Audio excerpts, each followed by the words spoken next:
we're talking about storytelling, and I think since it's a Friday, since we're all starting to feel a little bit more chill, instead of talking about storytelling theory today, I wanted to recommend a few books to you that will help you with your storytelling. Now, these books aren't going to be books that you would look to learn how to tell stories necessarily. These are books that you are going to read and you're going to enjoy, but you'll have to dig a little bit to understand what I'm getting at when I say you need to read them to get better at storytelling.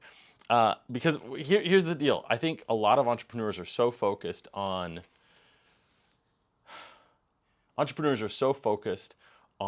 growing themselves, they forget to just live life sometimes.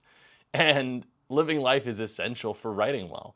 You have to get out there. And so the books I'm going to recommend to you are either they're great works of fiction, and I think reading fiction, consuming fiction, and enjoying fiction is the greatest thing you can do to improve your understanding of stories, hero arcs, and how to tell great stories. And so I've chosen three to highlight for you today. Each one is going to give you a different look at how to tell stories, and I think each one is incredibly important. So the first one, and there are going to be spoilers as far as the books go. So if you don't want the book spoiled entirely, I'm not going to tell you everything about them, but if you don't want the spoilers, this would probably be one not to watch. Okay, so the first one I can recommend to you is called Mistborn. Now, Mistborn is written by an author. His name is Brandon Sanderson. He's one of the most prolific authors of our time. If you've seen the I think it's Netflix or Prime series Wheel of Time, that was a series written by Robert Jordan, but kind of like what was that, Game of Thrones? He never finished the series, and so unfortunately, Robert Jordan died before he could finish writing the Wheel of Time. And so the Wheel of Time series was finished by Brandon Sanderson, and he puts out so much work and so much writing. You could pick up most any of his books and really enjoy them. But I think the Mistborn series is one that you might find particularly interesting because of the magic system. We talked a little bit about how to explain your methods to people in an article I wrote yesterday. And so if you're going to write what I call source books, if you're going to write a book that is about your business, you have to be able to explain your system. You have to be able to jump in and be able to talk about what it is that you do and how it is it's different than everything else out there. And you have to explain, like, how is this category fundamentally different and how's it going to improve your clients' lives. And so Mistborn is one that is fantastic for learning how to explain a system well. The summation of the book is there's a young girl who learns that she has magical abilities, and she not only does she have magical abilities, she's one of the best users of these abilities. And the whole system is based on the consumption of metals and using those metals to affect the world around you. And it's a great story. It's super interesting as far as the details and the world building. There are three books. I guess there's six technically. There's three in one time period and then three in another time period. But this first one, it will get you hooked, and then it's going to teach you again how to introduce a magic system in a way that people will understand and will actually want to continue to read. I think a lot of times when people talk about systems, it turns into like list building, or what we call in the fiction world, info dumps, where you just kind of lay on a bunch of unnecessary information or too much information all at once. It's when the author is seen by the reader. It's when you, as a author, you can't do it. You can't introduce something well, and so instead of finding a creative way to introduce your system, you just tell everyone how it works. And that's incredibly boring as a reader. You don't want to be told how something works. You want it to be introduced to you. You want to discover it. And that transcends fiction. It goes into the real world too. People want to learn something through experience, not just through being lectured, right? And that's one thing we want to avoid at all costs. No one wants to be lectured to, okay?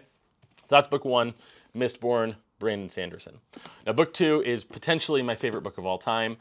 This series is just epic. It's Red Rising by Pierce Brown. Now, the reason I think you as an entrepreneur should pick this up, uh, one, it's a great book, right? Just phenomenal world building, and you're going to be hooked into the entire series. The last book of the series should be coming out either later this year or early next year. But Red Rising is a space opera. The reason you need to read this book to improve your storytelling is to understand two important factors. One is the stakes of a story. So the stakes have to be incredibly high for your readers to want to read it. And this one, it goes beyond fighting for your family. It goes into trying to fundamentally shift how a culture operates. And then the second one is world building. Sanderson in Mistborn, I think he does a fine job of world building, but Pierce Brown's worlds are just massive, and they're beautiful, and and the world building happens while the story is going on. Again, you are trying to shift someone's fundamental worldview, and so if you can do that while the story is going on, without stepping into that info dump or into that lecturer voice, you will be so much better off. There's also some fantastic internal dialogue that's included in this book, Red Rising, that you can learn from. But what I want you to pay particular attention to is, how does he increase the stakes slowly over time, right? The book starts very small, and it increases until at the end of the book the stakes are massive. And now in the sixth book of the series, like the stakes are just phenomenal. And so if you can do that in your book as well, right? I'm thinking about a book right now I'm reading about screen usage. About this guy, I forget his last name. His name's John, and he wrote a book, I Can't Believe How Easy This Is.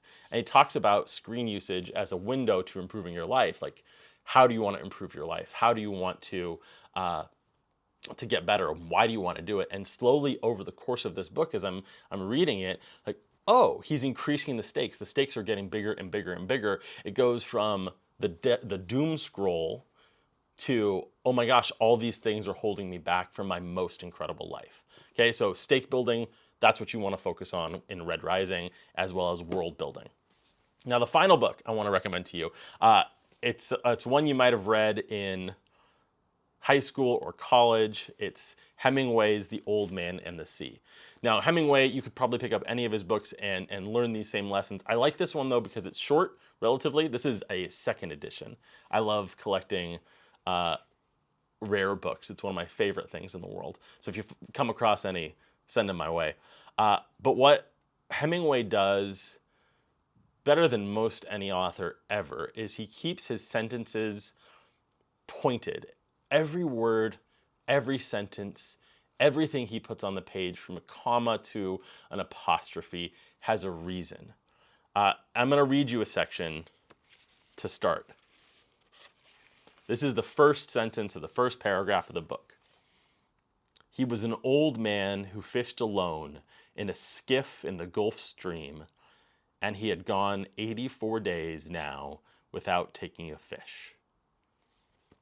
I mean, come on. Within the first sentence, Hemingway introduces the entirety of the story. He introduces the stakes. He introduces the characters, right? He introduces the old man. He introduces the fish, and he introduces the idea that, hey, this man has not been able to catch a fish. One thing you can pay attention to as well is the voice that he gives each character. Hemingway has kind of a short, choppy style for some folks, but I think that the way he writes is incredibly readable. And there's another, I flipped to a random page. I'm going to read you some dialogue, and we'll talk about it. I'll kill him, though, he said, in all his greatness and glory.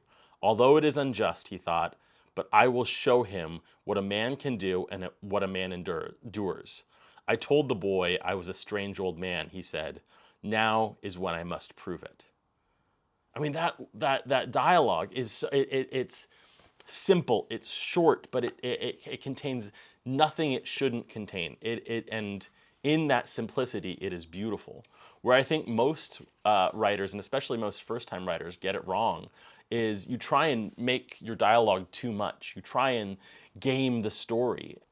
And in actuality, shortness, concise thoughts, those are where that's where beautiful dialogue can flourish, because you allow the subtext to come through. You allow it to sound like real dialogue.